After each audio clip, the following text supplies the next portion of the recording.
All right. All right, I think we are live now. So good evening, everyone, whoever's here. I know we got 5 people, it looks like, in here, 4 or 5 people so far. That's okay. We'll get started here in just a second. Let me get the disclaimers out of the way that I normally do. And adjust this camera just a little bit. Maybe that was too much. Yeah, that was too much. Let's adjust it back up just a little bit. Okay, so the normal disclaimers. If this is your first time here, this is a weekly live broadcast. I do this pretty much every Thursday evening, 7 o'clock Central, unless, something gets in the way. Occasionally it does. Last week I was out. Last week I just wasn't really feeling all that great. Wasn't any of that big deal. Got to bed early, got up, the next morning and felt much better. But anyway, we're here tonight. So again, no topic planned. This is just an Ask Me Anything session, so ask me whatever you want to ask me. Keep it family friendly. I do ask that you don't, cuss at anybody, don't be, inappropriate, just keep it family friendly because we will kick you out if we have to. And other than that, it's just ask me anything you guys want to ask me. I do my best to get to every comment that comes through the chat. So if you're watching this after the fact and you're leaving a comment on the video rather than in the chat itself, I try to get to those too, but it takes me a little bit longer to get to those, unfortunately. So, all right, we got Daniel here already. Daniel Rangel, I think it is. Hello to you, Daniel. Good to see you. Thanks for joining. And the Flightless Therapod. Hey, His Way Homestead says, love your videos. We've learned a lot from you. Thank you so much. Hey, Hatch Poultry Farms is here tonight. Charger is here. Hello. Medlin Family Farm, Immortal Hunter. Hello from New Jersey. Long time no see. Well, thanks for coming back. I appreciate that. And Flightless Therapod says, can quail get snowed on? I think what you mean is, okay, are they going to be okay if they get snowed on? Yeah, they're going to be fine. I mean, as long as they're not stuck out in the wind and, they have a place where they can get out of the wind, they get a little snow on them, it's not going to hurt them. They're going to be just fine. They've got pretty thick feathers. They're going to be okay for that. So I wouldn't worry about that too much at all. Do give them a place where they can get out of it, though, where they can get to shelter. So, if they want to, they can get out of it. If they want to be in it, they can be in it. Either way. But, don't leave them just where they're just a completely open cage. There's no way to get out of the wind, no way to get out of the weather. They do need to be able to get out of the weather. So, all right. Daniel wants to know, what is a cheap and good incubator? Well, I don't know what you consider cheap. If you want a good incubator, I think about the lowest I would go would be like with the Little Giants. My Little Giant incubator, it's over here on the counter. Has done me really, really well. It actually performs really well. It's, right about $100. Add an egg turner into it, and I think you're looking at about 130, maybe somewhere right around in there. I don't have the prices memorized. Honestly, I'd save up a little bit. 150 is what Daniel says. Okay, so maybe it is $150. That's probably about as low as I would go with that. Now, if you check like Craigslist, keep an eye on it. Quite often you'll find people selling a used incubator, and there's nothing wrong with buying a used incubator. It should work just fine. If the thermostat goes out on it, Miller Manufacturing, which is the company that produces Little Giant incubators, they stand behind their product. I had a thermostat go out on me and send it in, and they sent me a brand new one, no questions asked. So not a brand new incubator, but a brand new thermostat that I could just trade out, and it worked out really, really well. So it's that's a good thing. Again, don't be afraid to buy a used incubator if you can find one on Craigslist. I've seen them go for as low as $50 on Craigslist. So just keep an eye out on there. Facebook Marketplace, you might be able to find something there too. Hoverbaiter makes a really good incubator as well. I think they're a little bit more expensive, but not a lot. So if you can kind of, hold out a little bit, save up a little bit of money, it might be worth investing in one of those. But I think that's what I don't think I'd go much cheaper than that. As far as, when I say much cheaper, I mean much cheaper build than that. There are quite a few, cheaper incubators out there, but they're not going to do nearly as well. So, all right. Hopefully I got that answered for you. All right, ES says, hello from Australia, all the way from Australia. It's got to be like 1 in the morning there or something, like really late night. So thanks for joining us either way. And Charles Cruz says, hey, how's it going, everyone? Well, I'm doing well. Hopefully everybody else is too. Let's see, Kathy, hello all. We missed you last Thursday. Yeah, I'm sorry I wasn't here last Thursday. Just wasn't feeling really good. I wasn't that bad. I ended up not being sick. I think I just had a lack of sleep for a couple of days, and it caught up to me. I ended up falling asleep on the couch at 7:45, and I slept all night long. Not on the couch. I got up and went to bed, but still slept all night long. Felt much better the next day. LLJ is here. Hello to you. Steve Million says, Do you have simple designs for grow out cages? Well, you're talking grow out cages for rabbits, grow out cages for quail. I've got a couple of hutches I built for my quail. I did videos on those, so you can go back and kind of look at them. I don't have, I didn't draw up like blueprints or plans or anything and put those out there. That's just, unfortunately, it's just not the way I do things. I kind of think them up and then I just kind of, what we call stick build it, just do it as I go, figure out how I need it to go exactly. But yeah, you don't need to get too crazy with that. If you're going to do it in a, like if you want to keep them in your garage or something like that, I built stacking cages out of PVC pipe and just cage wire, and those worked pretty well. I've got a video on that as well. For rabbits, I just use an extra cage that's in my kind of rabbit shed. I have an extra cage. Actually, right now I have 2 cages, so I can use either one of those for grow outs. All right, Jim Bowie says, hopefully I answered that question for you. I know the short answer is no, I don't really have good designs necessarily built up, but I've done videos on how to build my rabbit cages and those things, so you might go back and be able to watch those and get some ideas from them. It doesn't have to be too crazy. Hopefully that helps. I know it's not the best answer, but hopefully you got something out of that. Jim Bowie says, hi Chris, I'm on my second hatch of RIR chicks for this year. I'm not sure what RIR is. Is that Rhode Island Red? Anyway, also having a big demand for the RIR fertile eggs for schools and customers. Well, nice. Hopefully you can make a little bit of money off of that. That would be nice. I think is that Rhode Island Red chickens? Is that what you're talking about? I think that must be it. All right. Ronnie says, hey Chris, long time no see. Gonna dust off my quail hutches, getting some eggs this weekend to get back into it. Was thinking about some rabbits, maybe later. Who knows? Yeah. Well, hey, good luck with your new quail, the new eggs that go out there, and hopefully things go well with that. O'Donnell's Aussie Homestead says, love your channel. Well, thank you so much. I appreciate that. Let's see. Ashley says, is it okay to keep just 2 quails in a cage? Yeah, it's all right. Now, if you've got a male and a female, that's probably not the best because the males will tend to overbreed the females and they'll end up pulling all the feathers out of the back of their head. They can end up, pecking them in the back of the head and causing some injuries just from overbreeding. So it's probably not best to have a male and a female only in a cage. If you've got 2 males together, 2 females together, that's probably that's okay. You don't have to worry about it too much on that. But yeah, I think it is best to keep quail in at least pairs because they are kind of social creatures. But again, you don't want just 1 rooster and 1 hen. It'd be better to have 4 hens and 1 rooster. Keep that 1 hen from getting overbred. That would be my opinion on it. All right. Ronnie says, I got mine used. I think you're talking about an incubator. And use a rainbird controller to keep the temp appropriate. Nice. Yeah, that works out pretty well. Again, if you get a used little giant incubator and the thermostat's not working correctly in there, just contact the company, Miller Manufacturing. They were great customer service for me. They just sent me a brand new thermostat to slap in mine, and I was back up and running. It worked great. All right, the Flightless Theropod says, yes, both female, though. Where were we? I've lost track of what we were talking about. Was that about keeping 2 birds in 1 cage? I get so... Oh, no, I think you were answering that question, weren't you? Okay. Yeah, I would agree. William Chapman says, hello from Alabama. I have now got more eggs from a younger group of quail, and I got my first Bob White from the ones we hatched for my daughter. Fantastic. Congratulations on that. All right. Excuse me. I'm drying out already. All right. Charger 7022 says, I just started raising quail this last fall, and I have a pretty good waste compost pile going. Will it be good to put in the garden in the spring, or should I give it more time once the weather warms up? Good question. Says it's mixed with pine shavings from the poop trays. Okay, good question. Quail manure is very hot, so it really does need to be composted down. And mixed it with your pine shavings, that's probably good. It's going to compost down. How long it takes really depends on a lot of different things. So it's hard to say if it's going to be good by spring or not. If you turn it more frequently, it's going to compost down quicker. So, I can't give you a definite answer on that to say, yeah, it's going to be fine. You have to wait till it's done cooking. That's basically it. And I say cooking, that's a term we use.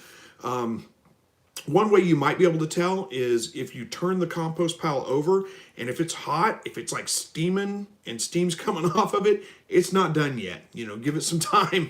If it's cool to the touch, then it's probably okay, assuming everything is kind of broke down.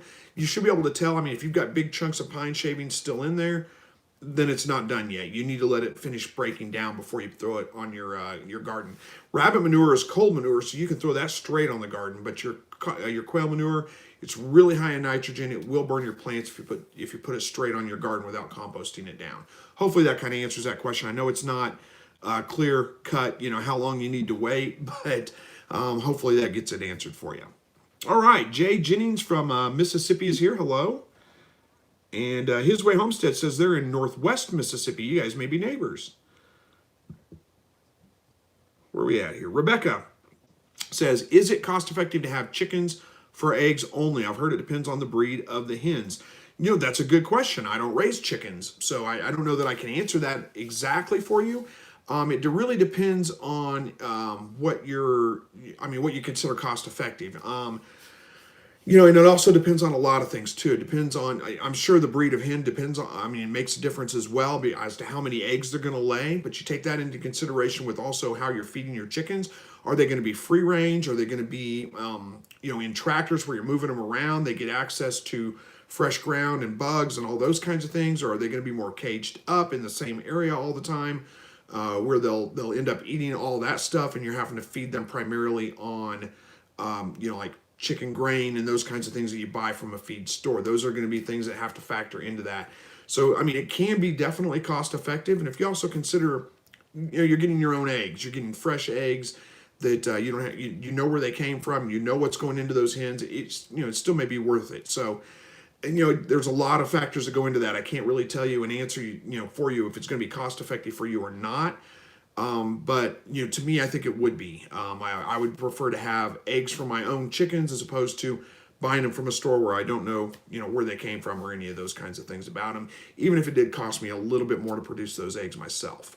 But you know, most people I know that have chickens get more eggs than they can eat. Now, how much they're paying for, you know, feed and stuff like that, I don't think it's that much. It just depends on feed cost too. So I mean, there's too many factors in there for me to be able to answer that for sure for you. But I would say yes. All right, is that Popple? I always know, I'm not sure if I ever pronounce that wrong, if it's Popple, Popple. Anyway, Popple Backyard Farm is what I'm going to say. Says hello to everybody. Hello to you. And Jamie Rosales, is it Jamie or Jaime? Probably Jaime because you say hola. Anyway, hola. Jay Jennings says, are Flemish Giants good for meat rabbits? You know, I think you're going to find opinions vary on that. My personal opinion is no, they're not great meat rabbits. And one of the big reasons is they are, excuse me, very big boned. They have a very high bone to meat ratio. So even though they get much bigger than other rabbits, you're not going to get as much meat per pound as you would with like a New Zealand white or a California or a silver fox or some of those more traditional meat rabbits. My other experience with Flemish Giants and Flemish Giant mixes is that they tend to grow out very, very slow. So it takes a lot longer for them to get up to butcher weight. You're feeding them a lot more. I don't think they make the ideal meat rabbit. They're not terrible. I mean, if that's what you got, that's what you got. It's fine. But no, they're not really necessarily the best for meat rabbits. All right, Charles says, hey, Chris, I had an egg that was empty when I cracked it open. Yeah, that happens from time to time. You're going to run into that, especially when your birds first start laying. If you have young birds that have just come of age and started laying eggs, you're going to end up with all kinds of weird eggs with nothing in them, eggs with double yolks, you know, little bit tiny eggs, great big eggs, you know, with no shell on them. You're going to run into those kinds of things, and it works itself out pretty well with usually a couple of weeks of laying, and they get out of that and they start laying more consistently, you know, good regular eggs that you're used to. It's nothing to worry about. It's just something that happens every once in a while. Unless it becomes like an everyday thing, I wouldn't worry about it at all. If it becomes an everyday thing, I don't know of anything that causes them to lay eggs, you know, empty, you know, with just a shell on a regular basis. So, you know, I wouldn't worry about it too much. All right, Manny says, hey, slightly... So it says, hey, slightly red light. I'm sure that was an autocorrect. Says, love your videos. I can't wait for summer so you can start making more quail videos. When do we know the winner of the quail giveaway? Well, funny you mentioned that, because we announced the winner of the quail video, or the quail egg giveaway, was it 2 weeks ago? But I still have not got that person to contact me yet. It was, what was the name on that? I have to go back and look at my notes. Kelly, I think. I've responded to her comment on the video 2 or 3 times. I'm assuming it's her. And still have not got a response yet. So if we don't hear anything by next week, we're just going to redraw. Somebody else that had commented on that video will end up winning. So we'll see. All right, where are we at here? James Kronk, hello to you. Popple Backyard Farm says, we just had 60 quail hatch. Nice, congratulations on your hatch. Manny says, I purchased a few quail a month and a half ago. I've tried to get them to lay eggs, but they just haven't yet. Do you have any tips for quail production besides 14 hours of daylight? That's the biggest thing, 14 hours of daylight, and leave them alone. Don't pester them too much. Don't be moving them around from one cage to another. All that stuff stresses them out. You said a month and a half ago, they really should start laying by now. The things that make the biggest difference, light's the main thing, 14 hours a day, but it sounds like you've got that under control. Stress factors will keep them from laying. So if you've got, if you're moving them from one cage to another, if you've got some kind of predator pressure that's coming up and pestering them, any of those things like that are going to stress them out, and it's going to cause them not to lay. The other thing that can make a big difference in that is their feed. Try to get a high protein feed, something 25% protein or higher. That will help with egg production as well. So hopefully those things help you out. Good luck with them. Hopefully they start laying soon. All right. To live is to suffer says, what kind of rabbits do you keep? Right now I've got a New Zealand white doe and a California buck. Those are pretty easy rabbits for me to come by around here, and they make great meat rabbits, both of them. I like to have purebred rabbits as my breeders, but different breeds. So like a New Zealand white and a purebred California buck, and then I crossbreed them, and the babies are my grow outs, my meat rabbits. So that's my meat source. There is such a thing as hybrid vigor. When you cross those two together, the babies tend to do better. They just tend to, they grow better. All those things just tend to work better if you have 2 purebred rabbits of different breeds, crossbreeding them together. Those are the ones I keep currently. All right, Charles Reedy says, hello from Alabama. Hello to you. Owen Miller says, hi, how are you doing? I'm doing very well, thank you. Hopefully you are too. And where are we at here? Charles Reedy says, how are pine pellets in my brooder? Pine pellets should be fine. Don't use cedar. Cedar's got, puts off dust. It's bad for them, but pine's fine. You can use that if you want to. I've gotten to where I just use paper towels basically, where I lay them down. That way I don't have to worry about the feed getting mixed in with the pellet, the bedding, and the quail eating the bedding when they're, trying to eat the feed or any of those kinds of things. But, there's nothing wrong with pine pellets. They should work pretty well. You're just going to have to clean them out pretty regularly. What you don't want to have happen is a lot of droppings build up on those pine pellets, and then they start composting down, because that's going to put off a lot of heat, and it can burn them for sure. So you're going to have to keep it cleaned out pretty regularly. All right, Thomas wants to know if the winner of the contest for the 100 quail eggs has been picked. I think I answered that one already. So if not, ask me again. I'll answer it, but I think we got it answered. Hello to you, Boris. ES says, should we stun quail before butchering? If yes, what method works best without damaging meat quality? That's a good question. I think there's mixed feelings about that. Let me grab another drink here. All right, so I do think, and I've changed, I did a video a long time ago, how to butcher quail, where I wasn't stunning them beforehand.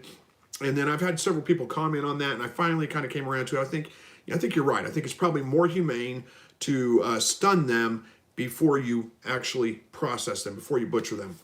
And the way that I do that is I use a screwdriver, and I don't have one in here I'd show you, but anyway, I use a screwdriver, the handle in, basically use it like a club. So I hold on to the point that goes into the screw, hopefully that makes sense, where the handle is on the other end, and then just knock them on the back of the head real hard. And that puts them out immediately. And then I just go on with, the scissors, decapitation, and all those kinds of things. And it works fine for me. It doesn't damage the meat or anything like that. So hopefully that helps for you. All right, Jeanette Garcia says, hey, good evening. So I found out very hard way that a lot of my quail were boys. One day I came home and found about half of them shredded out with their skin peeled off their heads. Oh my goodness, yeah. You have too many roosters and that can definitely happen. I'm so sorry to hear that. It's rare that they will actually, see, one day I came home and found half of them shredded out with, I don't know if that means that, they killed them or anything like that, but yeah, it's rare they'll actually kill the other birds when they're, in that, doing that behavior. But they can do a lot of damage to them in the meantime. So, yeah, I'm sorry you had to deal with that. All right. Dan Hunziger says, Northwest Missouri. So, well, we're not quite neighbors. I'm in Southwest Missouri, but we're not too far away from each other, I assume. To Live is to Suffer says, are there any health concerns with using fresh rabbit manure in your garden? No, none that I can think of. It's a cold manure, so it's not going to burn your plants, but you're talking about health concerns for you as an individual. There's not really anything that rabbits carry that's a big concern for humans. Now, you don't want to use like dog or cat or any kind of predator, any of those kinds of things. There are some parasites that can be introduced to you if you do that, but rabbit's not a concern at all. All right. GM says, good evening. Good evening to you as well. Jeanette says, oh yes, did they pick a winner? Oh, I think you're talking about the quail giveaway. Yeah, I think I answered that one already, so we'll come back to it if I need to. Excuse me. All right, SHTF. Okay. Personal preparedness and emergency loop. Wow, that's a long username. Says, all the advice you give is amazing. My quail are doing great. Well, I'm glad to hear that. Or good. I'm glad to hear that. Thanks for watching the videos. I'm glad that you're finding them helpful. All right. Keith has a comment. To live is to suffer. Says, I put fish rabbit manure on my garden. No problems here. Yep, I do too. That's the main fertilizer I use. All right. GM says, how do you prevent smothering losses in chicks? We lost 3 that way. I think you're probably talking about in the brooder where they're crowding on top of each other and they end up smothering, 1 or 2 of the birds or something, or 3 in your case, I assume. That's usually because there's not enough heat in the brooder box. So what you want to do is warm the brooder box up a little bit more. You always put the heat lamp on one end of the brooder box so they have a gradient. It's not right in the middle and heating up the whole box. It's on one side and heating it up. But it's probably because of the heat lamp is not close enough. It's not warm enough on that one side. So they're all crowding together underneath the heat lamp to stay warm, and they end up suffocating and killing 1 or 2 of the birds. So if you can warm it up a little bit on that side, that's going to help a lot. That would be my guess on that. All right. Dan says, GM too cold. Oh, too cold. Answering that comment, yeah, I agree. It's probably because they're too cold. All right, His Way Homestead says, rabbit poop is a cold manure. Put it straight on your garden. No composting required. Yep, absolutely. And let's see, we got His Way Homestead also says, yeah, we had an egg with no shell tonight. Yeah, it's pretty common. It's nothing to worry about unless it becomes like all the time, very regular thing. Usually, again, it's just when the birds first start laying, they lay some weird eggs. That's one of them you get pretty often. All right, Mahai, I think it is, Mahai Ionescu. Oh my gosh, I'm sorry if I pronounced your name wrong. Says, hi, I got some jumbo eggs in the incubator at 17 days. Nothing going on yet. Should I worry? No, not yet. I wouldn't worry about it at all. 17 is a pretty common hatch day for them, but sometimes they go to 18, 19, or 20, or even 21 or 22 days. Now, if you're not getting anything to hatch out before day 19 or 20, then I would look at your incubator and see if it's actually reading temperature correctly. That indicates that it might be reading a little bit low, or it might be running a little bit low. So it's probably reading your temperature a little higher than it actually is. Give them another couple of days, see how they do. I wouldn't worry about it just yet, though. Chances are you'll probably wake up in the morning and have a whole bunch of birds in the incubator. All right. Wolfpack says, hey, Chris, thank you for all your hard work and your very helpful information. I have one jumbo quail that is laying a bluish-green egg, and she is the only one, and she And is she liking something or genetic? Oh, lacking something or genetic. It's probably just genetic. I get that too. Some of my birds lay some weird eggs, some of them don't. Bluish green, there is something that is, such as a celadon egg, which is more of a green kind of blue egg.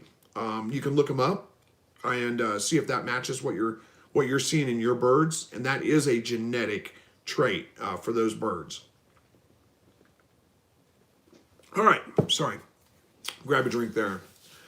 It is dry as can be here, and it's affecting me in a lot of ways. My hands dry out, and my thumbs crack. I mean, I don't know if you guys can see that on there. Look at that. It cracks, and it'll start bleeding if I don't keep an eye on it. One of the things that happens is I kind of lose my voice from time to time, and it's a little strained tonight. So if I'm sounding a little weird, I apologize for that. But all right. James says, can quail eat corn or sunflower seeds? Yeah, they can. Don't make that part of their primary diet, though. Corn's incredibly high in sugar. It's not a good main source of feed for your birds. But yeah, you can feed them some corn on as a treat occasionally, or even mix it in a little bit with your food. But it should not be the main portion of your food. Sunflower seeds are okay too. They're very high in fat, but there's nothing wrong with that, especially in the wintertime. It's a good source of food for them. So yeah, you can definitely feed them some sunflower seeds. But quail do need more of a varied diet. They are omnivorous. They eat seeds and grains, but they also eat bugs, and lots of bugs. So they need a good varied diet. Don't feed them primarily sunflower seeds and corn. So hopefully that answers that for you. All right, Daniel says, hey, I'm going to buy bantam chickens. Do they get along with quail? I've never tried to mix chicken and quail together. I can't imagine that they're going to get along with quail that well. There are some concerns when you have chickens with quail that there may be some kind of disease that chickens can be carriers of that can be can affect quail very adversely. If you have a big enough pen, I'm sure they're going to get along just fine. If you try to put them in a closed-in area together, you're probably going to run into some problems with them. So I don't know that I can answer that one for you exactly.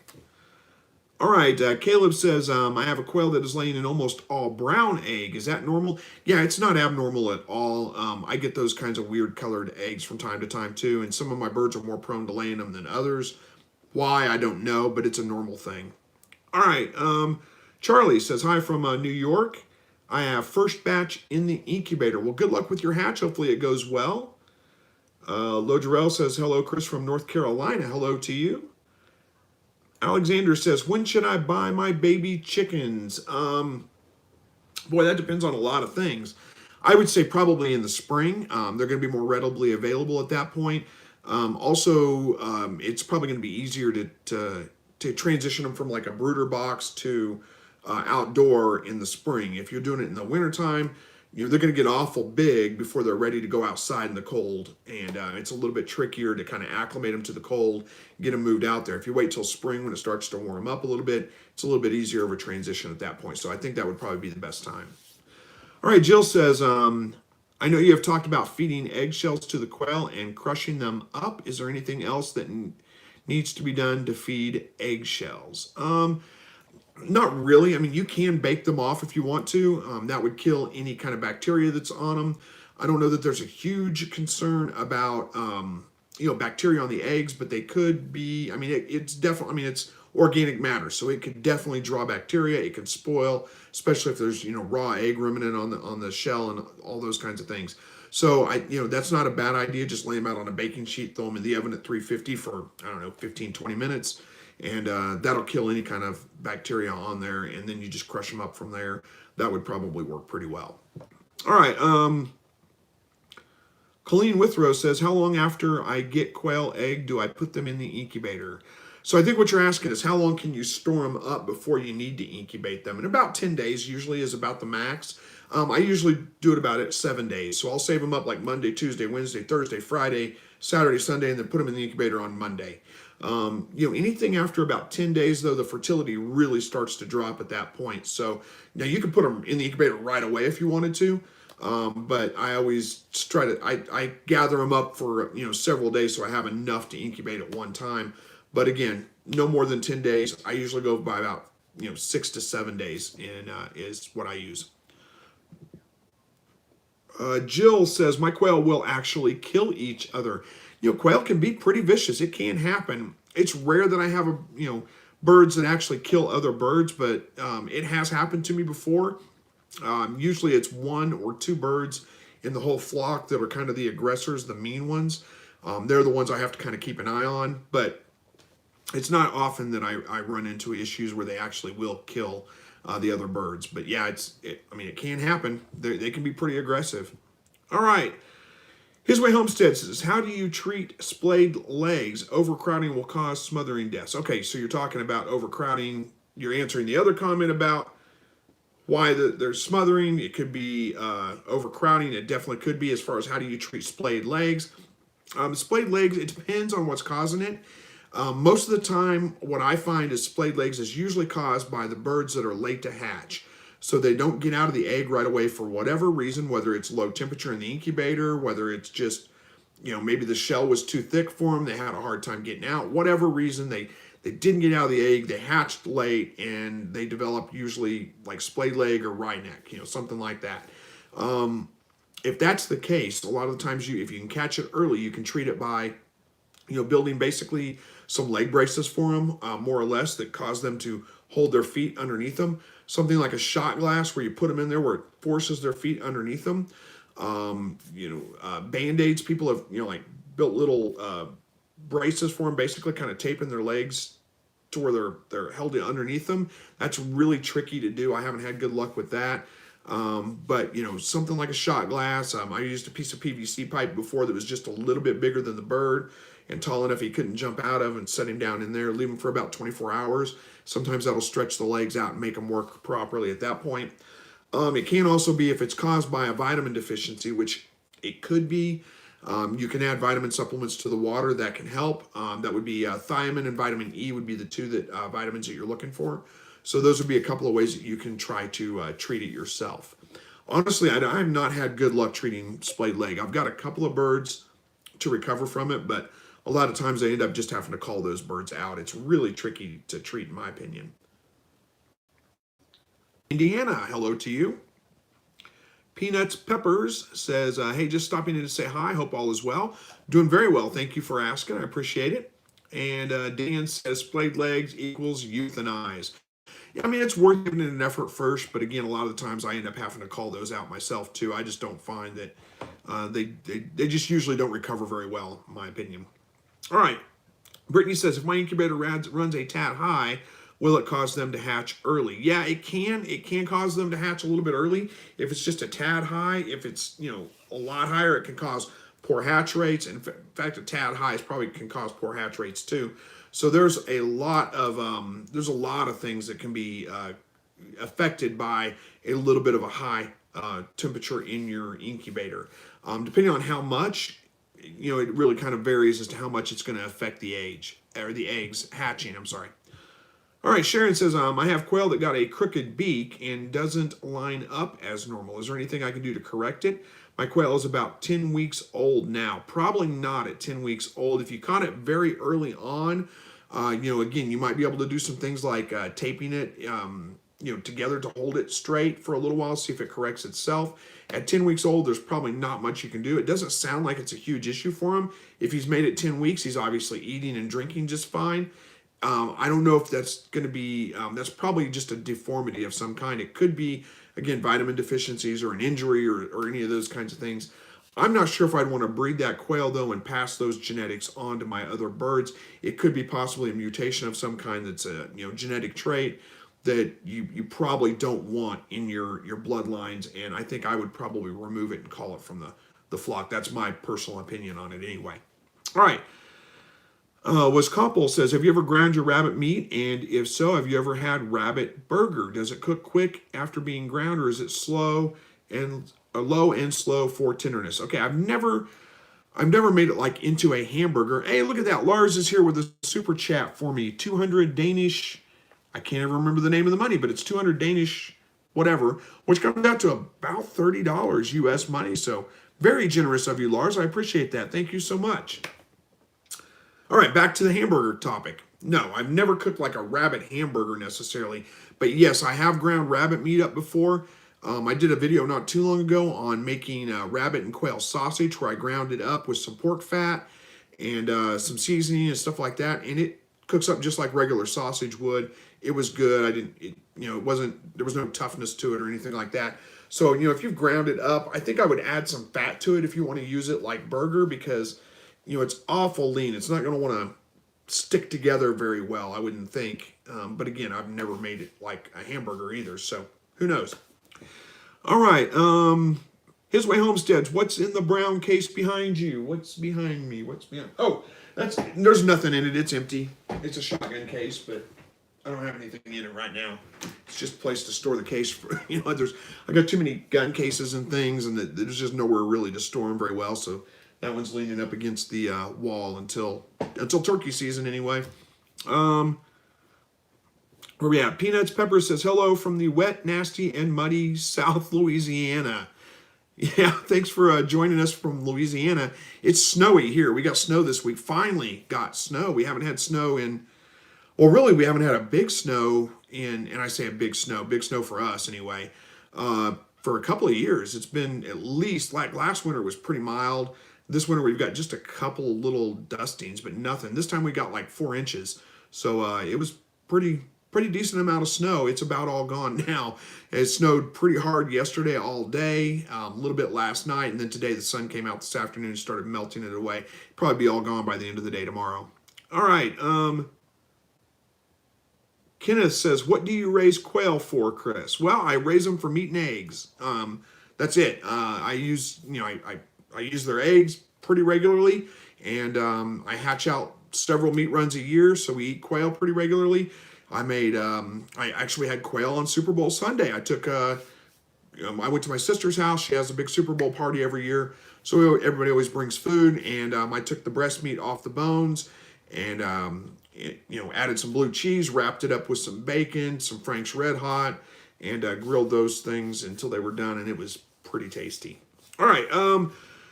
Joel says, how much space do you need for each bird? It's a good question. Usually about 1 square foot per bird is the common wisdom on that. Now, that depends too, though. If you're looking, I'm talking about like a cage that's raised up with like a wire mesh bottom where the droppings can fall through. 1 square foot per bird is fine. You can go a little bit denser than that. So, like my hutches are 6 foot by 3 foot. So that's 18 square feet. That's about 18 birds. But I pretty regularly have 25 birds in there, no problems. It's fine. Now, if you're talking about a cage that's on the ground or solid bottom where the droppings are going to build up in there, I would go much lower than that. I wouldn't go I'd probably give each bird about 2 square feet at least. And you're going to have to stay on top of cleaning that one up. But hopefully that answers that question for you. All right. Lordrell says, I'm building a brooder box 2 by 3 by 9 with hardwire access top. My question, will 9 inches be enough headroom? Let's see, 9 inches. It should be fine. You're just using it for a brooder box. It should be fine. Now, the one thing you might want to consider building it a little bit taller, just because as you get in there to do things, clean the cage out, feed them, water them, whatever, quail tend to, flush. They jump. That's what they do. And 9 inches, you're going to have a problem maybe keeping the birds in there, keeping them from jumping out of the box whenever you get inside of it. But as far as for the birds' comfort, 9 inches is plenty tall enough. All right. Steve says, do you have feed recipe for quail, and is it possible to buy bugs to feed them? Thanks. Well, that's a good question. I don't have a recipe for making your own feed. Yeah, it's possible. You can buy mealworms and bloodworms that somebody posted in the group the other day, and I haven't responded to it yet about bloodworms for quail. I think it's fine to use them. But crickets, you can buy all kinds of bugs, and there's no problems with that. It's probably going to be more expensive than just buying quail food. But yeah, you can do that. But I don't have a good mix, no. I really suggest that you go with a commercial game bird starter and just feed that to all your birds. It's much less hassle than trying to make sure that you get all the nutritional requirements just right. And, they do a good job of that. So that's my suggestion for that. I'm sorry I can't help you with a recipe for making your own quail food. All right, Kathy says, my Rex doe pulled fur yesterday, but no babies last night. Today is day 28. How early do does start to pull fur? I thought for sure she would have popped last night. They'll trick you sometimes. Excuse me, they'll trick you sometimes. Sometimes you'll get rabbits. Most of the time, my rabbits pull fur like after they had the babies. They have the babies, they pull fur. That's how I know they've got babies. I go and check and I look in the nest box and oh, there's a bunch of fur in the nest box. There's probably babies in there. But that's not always the case. Sometimes they'll pull it several days beforehand. A lot of the time it tends to be the day or the day before they're going to have their babies. But again, it's just hard to say. Every rabbit's a little bit different. And sometimes they do wacky things. You just never know. So I would bet that you're probably going to have babies, by tomorrow. I would be surprised if you didn't. Oh, by the way, I've got new baby rabbits. They were born yesterday during the snowstorm. So far, everybody's doing great. I got video coming out Monday. I'll show those off. I took video of that this morning. So, assuming I haven't checked to make sure everything's saved on the camera right, but I'm sure it did. So we should have that video coming out. All right, His Way Homestead says, we haven't had much luck trying to treat splayed legs either. Was hoping there was something that we could do. We had one in the last batch of 13 that hatched. Well, 1 out of 13, that's not too bad. It's not great, but it's not too bad. You might check your, your incubator temperature, make sure it's not running a little bit low. That might be causing them to hatch a little bit late, and that can cause the splayed legs. Another thing that you might check too is your calcium level in your feed. If it's too high, like above 2 or 3%, then that's too high, and that would cause the eggshells to be a little bit thick, and it can cause the birds to have a difficult time hatching out of them. So that could be a few things that cause them. Brittany, what are we talking about, Brittany? Oh, your incubator running a little bit high. You said set at 99.5, running at 100. Don't worry about it. That's perfect. And you have 3 thermostats to verify the temperature. Yeah, 100 degrees is exactly where you want it to be. Don't worry about it. 99.5 to 100, that's perfect. It's great. All right. His Way Homestead says, we love bunny burgers. I may have to try them at some point. I don't know if they'd be great or not. And I don't know, do you add fat to them when you grind them up, or do you just grind them up and use them that way? That'd be my question. All right. Kathy says, I'm waiting on 3 does to pop. Still raises in colony setup. Sorry, I just sucked something down my throat. Still raises in the colony setup. This is the second breeding attempt with these first timers. Well, good luck with that. I hope it works out well. I don't know about colony. I mean, it works for you, I'm sure. The colony setup works great. For you, I'm not saying you shouldn't be doing it, but for me personally, it just seems like it would be a lot more difficult to keep track of things, to keep them in the pen, keep things from getting to them. I mean, it just seems like I'd have all kinds of problems with that, but who knows? Maybe I'm wrong. All right. Jakir says, hey, Chris, nice to join you from the UK. Thank you for staying up late and joining us. I appreciate that. And he goes on to say the Chiefs did well. I watched the Super Bowl. Yeah, it was it was a great game. It was a lot of fun. I'll just tell you guys a quick story here. I went to my sister's house, like I said, for Super Bowl. She always has a Super Bowl party. So every year we go. I'm not really a huge sports fan. I'm a Chiefs fan, but not really a huge sports fan. So most of the time we go over there. In fact, every year except for this year, we go over there. I'm just kind of like, well, I don't know. I'll pick this team and I'll root for that team. And, I root for them as they go through the game. We have a good time watching the game, but I don't really have anything invested in it. Well, this time we go over there. My sister and her husband are Chiefs fans. They like the Chiefs, but they're really diehard, huge 49ers fans. So they're rooting for the 49ers. We're rooting for the Chiefs. And it was just it was a close game all the way up to the end. And for a while, it looked like the 49ers might win. I wasn't too terribly worried about it, but Chiefs did a great job, came back, won the Super Bowl. It was a good time. All right. Where are we at here? James says, hey, I love your channel. Well, thank you so much, James. I appreciate that. Kenneth says, did the eggs help you? I'm not sure what you mean by help me. They help me with breakfast, I guess. That's primarily what I eat a lot of quail eggs. I don't eat a lot of chicken eggs. We've gotten to where we're buying chicken eggs right now because I don't have the birds laying right now. But they're laying a little bit, but not a lot. So I don't eat a lot of quail eggs right now, but in the summertime, I eat a lot of quail eggs. And, I do like them. There are, supposed to be some health benefits to quail eggs, but really to get those benefits, you have to eat them raw. I don't eat them raw. So, I don't know. They do great though. Here's my Homestead says, got to run. Keep up the great work. Thank you very much for joining us. You have a good night. Hey, Jan, hopefully I got your name right. Says, hey, Chris, does your solar thing ship to Australia? If yes, do you know roughly how much include shipping? Oh, good question on that. Well, yeah, I can ship it worldwide, so that's not an issue. I want to say shipping to Australia. I don't remember. I'd have to look it up. It's like $15 or something like that to ship it. But honestly, I don't think we're going to make the funding goal. It's not going so well right now. It's on Kickstarter, but we've only got like 15, 20 backers. It's nowhere near what we need to be able to get the funding goal. So chances are not good that we're going to get it funded. This is my second time running Kickstarter. If it fails this time, I'll probably just have to give up on it. Just apparently there's just not enough interest or something in there. So it, just can't afford to order all those for myself and then ship them out from there. All right. Param Murati says, hey, Chris, I noticed one of my quail gets aggressive with two of the other quails. Is that normal? And should I do anything? Well, there's lots of different thoughts on that. Aggression in your birds. It's not abnormal. It's pretty normal for you to have at least one or two, aggressive birds in a batch. I personally don't really put up with aggression much. If I find a bird that's real aggressive to other birds, I tend to cull them out of the flock. I think that there's a good chance that that aggressive gene is passed on to other birds, and if you leave them in there to breed and continue to pass on their genes, then you're just going to have more chances of getting more aggressive birds as you go. So that's my personal opinion on that. You can treat it however you want to. It depends also on how aggressive they are. A lot of times they'll just calm down over time. They're just kind of establishing their pecking order, and once they get that figured out, they're fine.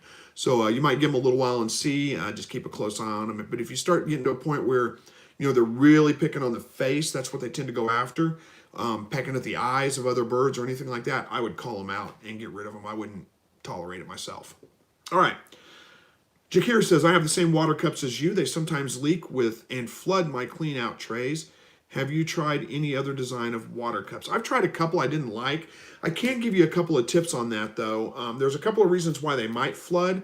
One would be if there's a grain of sand or something like that that got into it and sticks between. I showed a video a while back on how to repair that. You basically just take the cup apart, pull it out, clean out around the gasket in there, and then put it back together, and it works.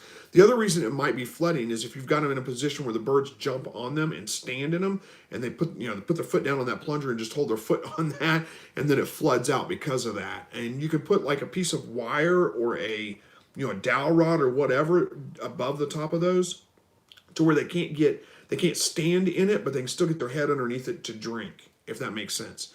So there's a couple things you might do to try to keep them from leaking. I don't have too many problems with them. All right, where are we at here? Katie says, I hatched out one quail. Will it be fine alone? It probably will be. It's best to really have quail in pairs or more than that because they are kind of social birds. But there are plenty of people that have kept quail, as single birds by themselves. So it'll probably do just fine. I wouldn't worry about it too much until I'm assuming you're going to probably hatch out more at some point. You can add those in with that other bird, and he'll probably do just fine. Shakir says, also, do quails lose weight and size during the winter, as my quail seem smaller than they were last year summer? Well, I've never noticed a huge drop in weight or anything like that. I imagine that there's probably a little bit. I don't know. I've never noticed that a big drop in weight or size in any of my birds. They may be molting. If they're molting, of course, you should know that. You're going to lose a lot of feathers. It's going to be a pretty obvious thing. But that can make them look a lot smaller, too. Good question. All right, Kenneth says, Kathy Martinez, try turning on a radio. Oh, try turning on a radio for the one quail. Oh, yeah, I never thought about that. Yeah, play him some music or something. It'll give him something to kind of, I guess, get the impression that there's other birds and things like that around. That's a good idea. Excuse me. Bubba Hauk says, hey, Chris, love watching your videos and the live chat. I'm a diabetic, and I raw quail eggs, and they're doing great with my diabetes. I'm so glad to hear that. I've heard lots of people talk about it. There's real scientific evidence that raw quail eggs as part of your diet is going to give you a is going to give you some health benefits. Sorry, I got distracted there for a second.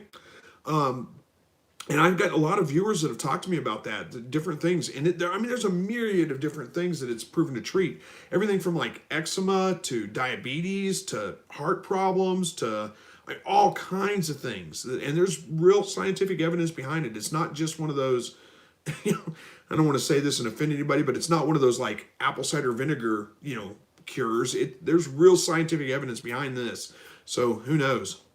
All right, Keith says, what solar thing? Well, my solar light that I came out with, again, if you guys aren't familiar with it, it's a solar light with a programmable timer. So it's completely solar powered. You set the timer for what time you want the light to come on, what time you want it to go off. You stick it in your quail hutch, your chicken coop, whatever, and it comes on at the right time. It goes off at the right time. So you can extend your daylight and keep your birds laying through the winter time.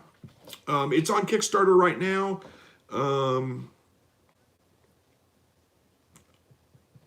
Somebody needs a link. Let me get that for you real quick, guys. I've kind of lost it. Let's see. Is it Kickstarter? I think this is it. Yep, that's it. All right, let's see. Hang on. All right, I'll put the link down here if you guys are interested in that. Go for it. Love to get it funded and be able to bring that to market for everybody. There's nothing else on the market like it. I looked and looked and looked for a long time for a solar powered light that was programmable, because the only ones I could find were either motion activated, which doesn't work at all, or they would come on automatically at dusk and then just stay on until the battery run down. So anyway, that's what I created. That I got a manufacturer to produce it, but I've got to order like 1,000 units. I can't just order 10, 15 units and then sell those to everybody. I've got to order like 1,000. So I need funding to be able to do that. So Kickstarter is where I went. All right, sorry, grabbed one more drink there. Where are we at? Joyce says, I have little bunnies that are 13 days old. They came out of the nest box today and won't stay in it. It's 25 out tonight. Do you think they'll be okay? Yeah, they'll be fine. I wouldn't worry about them at all. At 13 days old, that's about the time they start getting out of the nest box. As long as they can get back in if they need to, they're going to be fine. If it's too tall for them to be able to jump back in, put a block of wood or something underneath it, and you might, like put a piece of wire around it, tie it to the nest box so it doesn't get kicked away. But basically build them a step so they can get back in the nest box. But they'll be fine. At 13 days old, they got all their fur. They're going to do just fine. I wouldn't worry about them. All right. Param says, thanks for all the tips, Chris. Love your channel. Well, thank you so much. I appreciate that. Kenneth says, Chris, I'm going to hatch quail in my apartment for 1 foot by 1 foot plastic cage with a wire bottom. Yeah, 1 foot by 1 foot. A 1 foot by 1 foot plastic cage with a wire bottom. It's not going to hold very many birds. I mean, you're only going to be able to hold 2 or 3 birds. If you can go, 2 foot by 2 foot, then you can probably get about 5 to 6 birds in there, as long as it's got the wire bottom, and that'll give you a little bit more to work with there. But hey, go for it. See how it works. All right, Lordrell says, Kathy, Hampton, North Carolina, looking for standard Rex. Where are you located? Did Kathy say something about having rabbits for sale, or did I miss that? I may have missed it, but if Kathy's got rabbits for sale, maybe, I don't know. Mr. Bunny says, Chris, I stored my eggs for about a month. Is that okay? I don't know. I mean, is that okay for what? For eating or for hatching? They're probably not going to hatch after a month. About 10 days is about the max you can keep fertility up. But if you stored them properly, they're probably fine to eat.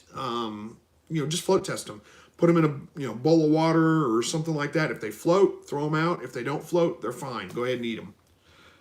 All right, Dan says 10 days max. Okay, I was agreeing with you there. Jose says, how you doing tonight? I'm doing well, thank you. Hopefully you are too. Leadership Help Desk says, hi. Hello to you. How are we doing on time? Oh my goodness, we're almost out of time. We got about 5 minutes left here.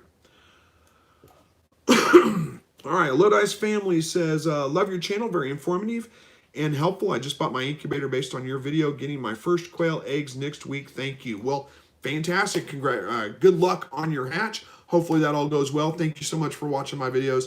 I'm glad that you're finding them helpful. If you need some advice, I've got a whole series on hatching eggs. Go back and check it out. And follow that. You'll have probably good hatch rates on that. All right. James says, what kind of water system do you recommend for quail?